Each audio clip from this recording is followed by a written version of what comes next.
എല്ലാ സഹോദരങ്ങൾക്കും നമ്മുടെ യൂട്യൂബ് ചാനലിലേക്ക് സ്വാഗതം. അപ്പോൾ നമ്മൾ അറിഞ്ഞതെന്ന് പറഞ്ഞാൽ നമ്മുടെ മമ്മൂക്കയെ പറ്റിയിട്ട് ഞാനൊരു വീഡിയോ ചെയ്തിട്ടുണ്ടായിരുന്നു. അദ്ദേഹത്തിൻ്റെ അസുഖ വിവരങ്ങളൊക്കെ ആദ്യമായിട്ട് നമ്മളെ അറിയിച്ചത് ഷാജൻ സ്കറിയയുടെ മറുനാടൻ മലയാളിയിലൂടെയാണ് നമ്മൾ അറിയാൻ സാധിച്ചത്. അപ്പോൾ ആ ഒരു സമയത്ത് അദ്ദേഹത്തെ എല്ലാവരും പൊങ്കാലയിട്ട് കൊന്നു. ശരിക്കും ആദരാഞ്ജലികൾ ഷാജ എന്നൊക്കെ പറഞ്ഞിട്ട് പോലും അദ്ദേഹത്തിൻ്റെ ചാനലിനെ കൊന്നിട്ട് തന്നെ ഓരോരുത്തരും ഇങ്ങനെ ആദരാഞ്ജലികളൊക്കെ അർപ്പിച്ചൊക്കെ വീഡിയോയിലൊക്കെ ഇട്ടു, പോസ്റ്റ് ഇട്ടു. നമ്മളതെല്ലാം കണ്ടതാണ്.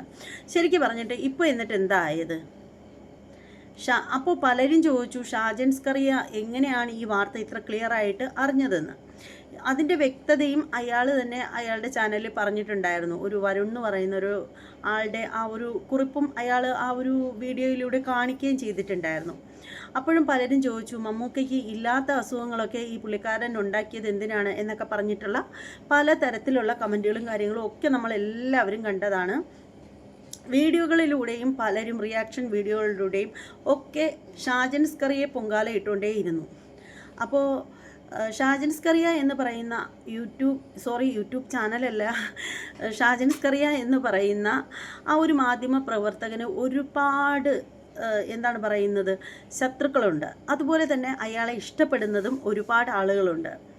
അപ്പോൾ ഈ ഒരു സംഭവം ഇയാളുടെ ചാനൽ വഴിയാണ് ആദ്യം എല്ലാവരും അറിഞ്ഞത്. അതുകൊണ്ട് തന്നെ മറ്റുള്ളവർക്ക് ഇയാളോട് ഇത്രയ്ക്ക് വിദ്വേഷം വരാനുള്ള കാര്യം എന്ന് വെച്ചാൽ അയാൾ ഒരു RSS അനുഭാവിയാണ് എന്നുള്ള കാര്യം എല്ലാവർക്കും പകൽ പോലെ സത്യമായിട്ടുള്ള ഒരു കാര്യമാണ്. പലപ്പോഴും അയാളുടെ വീഡിയോകൾ കാണുന്നവർക്കൊക്കെ അറിയാൻ പറ്റുന്ന ഒരു കാര്യമാണത്. അതുകൊണ്ട് തന്നെ മറുനാടനെ ഒരുമാതിരിപ്പെട്ട ആളുകൾക്കൊന്നും അത്ര ഇഷ്ടമല്ല. പകുതി ആളുകൾക്ക് ഇഷ്ടമാണെങ്കിൽ മറ്റു പകുതി ആളുകൾക്ക് ഇഷ്ടമല്ല. അപ്പോൾ അതുകൊണ്ട് തന്നെ ആ വെറുപ്പ് ഉള്ളത് കൊണ്ട് തന്നെ ഈ മമ്മൂക്കയുടെ ഈ ഒരു രോഗവിവരം അവരുടെ ചാനലിൽ ഫസ്റ്റ് വന്നപ്പോഴത്തേക്ക് ആളുകളെല്ലാവരും അയാളെ പൊങ്കാലയിട്ട് കൊന്നു എന്നുള്ളതാണ് വാസ്തവം. ശരിക്കും പറയുകയാണെങ്കിൽ അതിനുശേഷം മറ്റ് പല ചാനലുകളിലും പ്രമുഖമായിട്ടുള്ള മാധ്യമ ചാനലുകളിൽ അത്രയും ഈ ഒരു രോഗത്തിൻ്റെ കാര്യങ്ങൾ അവർ പറയുന്നുണ്ടായിരുന്നു. മമ്മൂക്കയ്ക്ക് ഇന്നതുപോലെ അസുഖമുണ്ട്, ഇന്ന ഹോസ്പിറ്റലിലാണ് എന്നൊക്കെ പറഞ്ഞിട്ട് വന്നിട്ടുണ്ടായിരുന്നു. പക്ഷേ അപ്പോഴൊന്നും അവരെ ആരെയും പൊങ്കാല ഇടാനായിട്ട് മറ്റുള്ളവർക്ക് തോന്നിയിട്ടുണ്ടായിരുന്നില്ല. മറ്റ് ചാനലുകാരൊക്കെ ഇത് ഇട്ടപ്പോഴൊന്നും ആരെയും പൊങ്കാല ഇടേണ്ടിയിരുന്നില്ല. പക്ഷേ ഷാജൻ സ്കറിയ ഇത് ഫസ്റ്റ് പറഞ്ഞപ്പോഴാണ് ഇത് വലിയ എന്തോ കുറ്റം അയാൾ പറഞ്ഞതുപോലെയൊക്കെ. എന്നിട്ട് കുറേ പേരൊക്കെ ചോദിച്ചിട്ടുണ്ടായിരുന്നു, ഒരാൾക്ക് രോഗം വരുന്നതൊക്കെ ഇത്ര ചർച്ച ചെയ്യേണ്ട കാര്യമുണ്ടോ എന്ന്. സാധാരണയായിട്ട് ഒരാൾക്കൊരു രോഗം വരുന്നത് അത്രയ്ക്ക് ചർച്ച ചെയ്യേണ്ട കാര്യമില്ലെങ്കിൽ പോലും ഇവർ ഒരു സെലിബ്രിറ്റിയാണ്, ലോകം മൊത്തം അറിയപ്പെടുന്ന ഒരു സെലിബ്രിറ്റിയാണ്. അപ്പോൾ ഇവർക്കൊക്കെ എന്തെങ്കിലും സംഭവിച്ചു കഴിഞ്ഞാൽ അത് നല്ലതായാലും കെട്ടതായാലും അതിനെപ്പറ്റി അറിയാൻ ജനങ്ങൾക്ക് അവകാശമുണ്ട്. ജനങ്ങൾ അതിനു വേണ്ടിയിട്ട് ആഗ്രഹിക്കുന്നുണ്ട്. കാരണം എല്ലാവർക്കും താല്പര്യമുള്ള ആളുകളാണ്. മമ്മൂക്കയൊക്കെ പറ്റിയിട്ട് അവർക്കൊക്കെ ഒരു ആപത്ത് പറ്റിയെന്നറിഞ്ഞാൽ പോലും അവർക്ക് വേണ്ടിയിട്ട് പ്രാർത്ഥിക്കാൻ തന്നെ ജനങ്ങളുണ്ട്. അപ്പോൾ ആ ഒരു ഇത് ഉള്ള സമയത്ത് ഈ ഒരു വിവരം അറിയിച്ചത് ഈ ഷാജൻ സ്കറിയ ആയതുകൊണ്ട് തന്നെയാണ് അയാളെ ഫസ്റ്റ് എല്ലാവരും പൊങ്കാലയിട്ടത്. കാരണം അയാൾ ഒരു BJP ചായ്വുള്ളൊരു മനുഷ്യനാണെന്ന് എല്ലാവർക്കും നന്നായിട്ട് അറിയാം. അപ്പോൾ അതുകൊണ്ടാണ് അയാളെ എല്ലാവരും പൊങ്കാലയിട്ടത്. പിന്നീട് ബാക്കി മാധ്യമ പ്രവർത്തകരൊക്കെ അത് അവരവരുടെ ചാനലിൽ നല്ല വെണ്ടയ്ക്ക അക്ഷരത്തിൽ തമ്പനയിലും കൊടുത്തിട്ട് ഇട്ട സമയത്തിന് ആരെയും ചോദ്യവും ചെയ്യേണ്ടിയിരുന്നു, പൊങ്കാലയും ഇടേണ്ടിയിരുന്നു. പിന്നെ ഒരുപാട് റിയാക്ഷൻ വീഡിയോകളിലും ഇതേക്കുറിച്ചിട്ടൊക്കെ ഒരുപാട് റിയാക്ട് ചെയ്തിട്ടും ഉണ്ടായിരുന്നു. ആദ്യം മനസ്സിലാക്കേണ്ട ഒരു കാര്യമെന്ന് വെച്ചാൽ രോഗം ആരും കൊണ്ടുവരുന്നതല്ല. ഇപ്പം ഞാൻ നിങ്ങളുടെ മുന്നിൽ ഇങ്ങനെ വീഡിയോ ചെയ്തുകൊണ്ടിരിക്കുന്നു, എനിക്ക് എന്ത് രോഗമുണ്ടെന്ന് എനിക്ക് അറിയില്ല. ഏതെങ്കിലും ഒരു കാലഘട്ടത്തിൽ അത് പുറത്ത് വരുമ്പോഴായിരിക്കും ഞാൻ അറിയുന്നത്.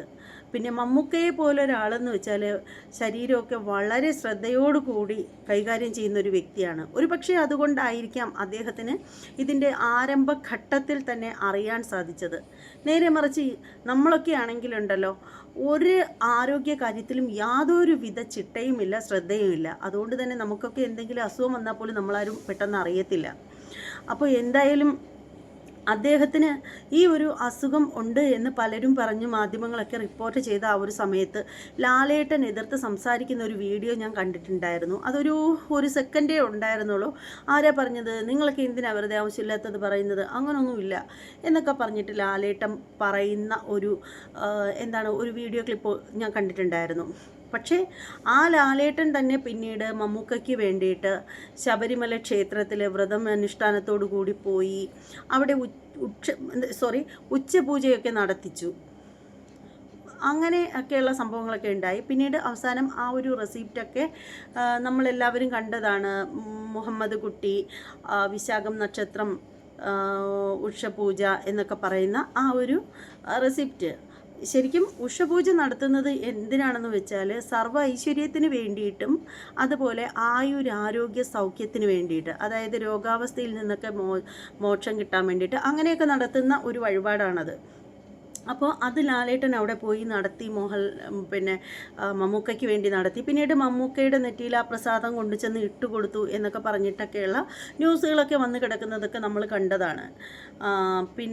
അപ്പോൾ അതാണ് കാര്യം എന്ന് പറഞ്ഞാൽ, ശരിക്കും പറയുകയാണെങ്കിൽ ഇവിടെ ആരും മമ്മൂക്കയ്ക്ക് രോഗം വന്നതിൽ സന്തോഷിക്കുന്നില്ല. എല്ലാവർക്കും വിഷമം മാത്രമേ ഉള്ളൂ.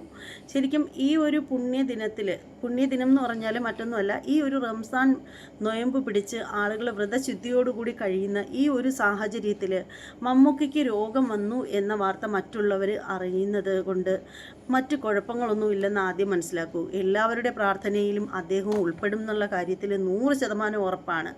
അതേസമയം ആരും അറിയാതെ ഇത് ഒളിപ്പിച്ചാണ് വെച്ചിരുന്നതെങ്കിൽ മറ്റുള്ളവരുടെ വ്രതശുദ്ധിയോടുകൂടിയുള്ള ഈ ഒരു പ്രാർത്ഥനയിൽ ഉൾപ്പെടുത്താൻ കഴിയുമായിരുന്നു അദ്ദേഹത്തിനെ. ഇതാവുമ്പോൾ ഇപ്പോൾ എല്ലാവരും അറിഞ്ഞ സ്ഥിതിക്ക് എല്ലാവരുടെ പ്രാർത്ഥനയിലും, അത് ഹിന്ദുക്കളെന്നില്ല മുസ്ലിങ്ങളെന്നില്ല, എല്ലാവരുടെ പ്രാർത്ഥനയിലും അദ്ദേഹം ഉണ്ടാവും എന്നാണ് എൻ്റെ വിശ്വാസം. പക്ഷേ ഇങ്ങനെ ഞാൻ പറഞ്ഞു എങ്കിലും ഹിന്ദുക്കൾ എത്ര പേർ അദ്ദേഹത്തിന് വേണ്ടി പ്രാർത്ഥിക്കുന്നൊന്നും എനിക്കറിയില്ല. എന്തായാലും ഉറപ്പായിട്ടും എൻ്റെ പ്രാർത്ഥനയിലുണ്ടാവും. പിന്നെ എന്തായാലും നോമ്പ് പിടിച്ച് ഭക്ഷണമൊക്കെ ഉപേക്ഷിച്ച് നിസ്കരിക്കുന്ന 5 നേരവും നിസ്കരിക്കുന്ന എല്ലാ മുസ്ലിം സഹോദരങ്ങളുടെയും പ്രാർത്ഥനയിലും മമ്മൂക്ക ഉണ്ടാവും എന്നുള്ള കാര്യത്തിൽ യാതൊരു തർക്കവുമില്ല. അപ്പോൾ എന്തായാലും നമ്മൾ അറിയാൻ സാധിച്ചതെന്ന് പറഞ്ഞാൽ മമ്മൂക്കയ്ക്ക് കുടലിൻ്റെ പ്രശ്നമാണ്. വലിയ പ്രശ്നമായിട്ടൊന്നുമില്ല. ഫസ്റ്റ് സ്റ്റേജ് സ്റ്റാർട്ട് ചെയ്യുന്ന ആ ഒരു സ്റ്റാർട്ടിംഗ് ആണ്. വേറെ കുഴപ്പമൊന്നുമില്ല. അദ്ദേഹത്തിന് സുഖമായിട്ട് എത്രയും പെട്ടെന്ന് അസുഖമൊക്കെ മാറി സെറ്റാവാൻ സാധിക്കും. അതുപോലെ തന്നെ അദ്ദേഹം സജീവമായിട്ട് സിനിമയിലും തുടരും. അപ്പോൾ ആ ഒരു സന്തോഷമൊക്കെ നമുക്ക് കാണാം.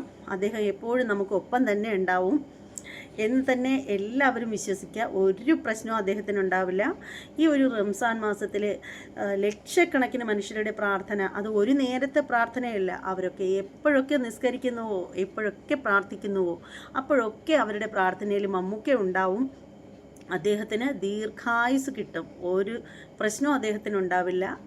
നമുക്ക് എല്ലാവർക്കും അദ്ദേഹത്തിന് വേണ്ടിയിട്ട് പ്രാർത്ഥിക്കണം. അദ്ദേഹത്തിന് വേണ്ടിയിട്ട് മാത്രമല്ല, ഈ കഷ്ടതകളെല്ലാം അനുഭവിക്കുന്ന എല്ലാവരുടെയും മാറ്റി കൊടുക്കണേ ഭഗവാനെ എന്ന് നമുക്ക് എല്ലാവർക്കും പ്രാർത്ഥിക്കാം. അപ്പോൾ ഇനി മറ്റൊരു വീഡിയോയുമായിട്ട് കാണുന്നത് വരെ എല്ലാവർക്കും ബൈ. ഞാൻ ഈ ഒരു വീഡിയോയ്ക്ക് ആരോടും അഭിപ്രായമൊന്നും ചോദിക്കുന്നില്ല. നിങ്ങൾക്ക് എന്തെങ്കിലും അഭിപ്രായമുണ്ടെങ്കിൽ ഒന്ന് കമൻറ്റ് ചെയ്തേക്കൂ. അത്രയേ ഉള്ളൂ.